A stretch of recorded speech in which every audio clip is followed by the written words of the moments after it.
It's okay when you're together with your community to talk about perfunctory things, but it's not okay to ignore what is ultimately profitable.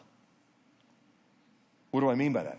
Perfunctory means dismissive things, stuff that is fleeting. I'm fine if you guys want to wring your hands about Congress. Great.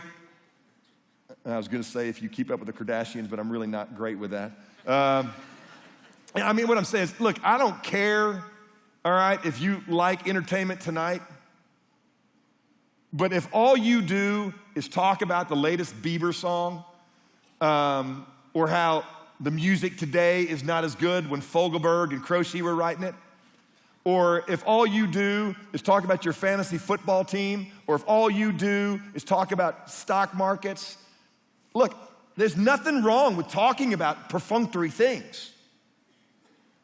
But if when you're together, the conversation doesn't move to some profit, it's not as it should be. Have you ever done that? The church gathers, you're with other believers, and the entire time you're sitting there and you kind of leave and go, I could have done that with anybody. There was no real edification.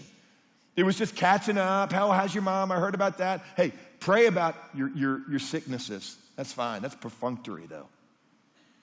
Make sure you talk about what you're going to do with your health.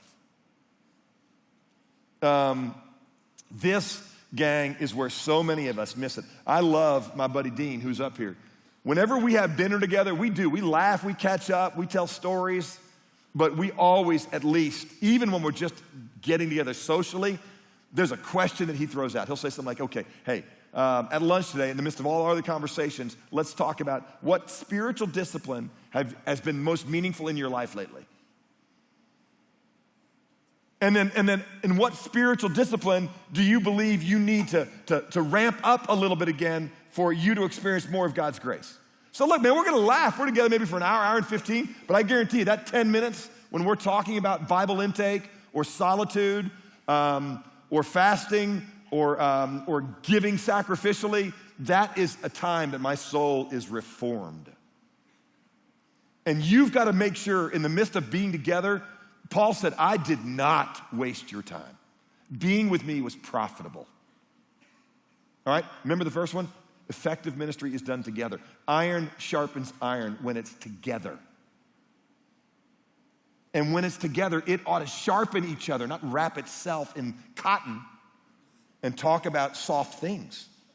There ought to be a moment when you go, hey, all right, let's take away TMZ chatter for a second. And let's make each other more like Jesus was.